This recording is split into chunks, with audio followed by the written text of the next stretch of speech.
Hello, আসসালামু আলাইকুম। কি অবস্থা সবার? আমার তো আলহামদুলিল্লাহ অনেক ভালো আছে।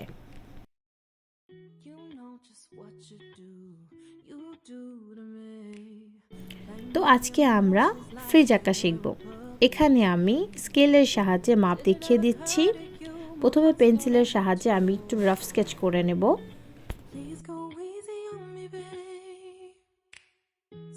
Message after message, forward my calls. Next day you hit me back like nothing happened at all. What about all the things you used to say to me? This ain't the way it's supposed to be, and you know. একবার pencil দিয়ে rough sketch করা শেষ হয়ে গেলে water and fade proof permanent ইঙ্কের সাহায্যে আমি আউটলাইনের কাজ সেরে নেব। আমার এক সাবস্ক্রাইবারের রিকোয়েস্ট ছিল আমি যেন এই পেন্টিংটা বানাই, তো হিয়ার ইট ইজ। আপনারাও যদি চান আপনাদের পছন্দের কোনো পেন্টিং আমি আঁকি, অবশ্যই আমাকে জানাবেন। আমি চেষ্টা করব আমি যেন আপনাদের পছন্দের কাজগুলো আপনাদেরকে দেখিয়ে দিতে পারি।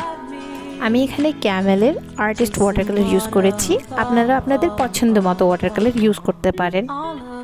প্রথমে আমি ব্যাকগ্রাউন্ডে কালার করে নিচ্ছি, তারপরে আস্তে আস্তে আমি ডিটেলসে যাব। ফ্রিজে কি কালার করব সেটা ভাবতে ভাবতে আমার হঠাৎ মাথায় আইডিয়া আসে ইয়েলো কালার করি। আমি ইয়েলো কালারের ফ্রিজ দেখি না সহজে, তাই ইয়েলো কালার সিলেক্ট করলাম।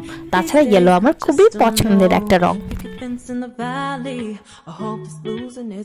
খুব তাড়াতাড়ি ভিডিওটি শেষ হয়ে গেলেও আমার এটি করতে মোটামুটি 1 ঘন্টার মতো সময় লেগেছে। আমি ফ্রিজের ভিতরে নিজের পছন্দ মতো খাবার রেখেছি, আপনারা নিজের পছন্দ মতো খাবার রেখে নিতে পারেন। আমি এখানে ওয়াটার কালার ইউজ করেছি, আপনারা চাইলে যে কোনো কালার দিয়ে এই ধরনের পেন্টিং সহজে বানিয়ে নিতে পারেন।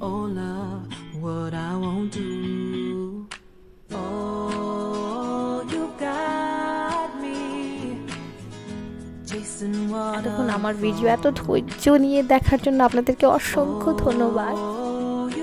কোনো ধরনের যদি ভুল ত্রুটি হয়ে থাকে বা আপনাদেরকে কোনো কিছু খারাপ লেগেছে আমাকে তা অবশ্যই আপনারা জানিয়ে দেবেন, আমি তা শুধরে নেওয়ার চেষ্টা করব। আল্লাহ হাফেজ।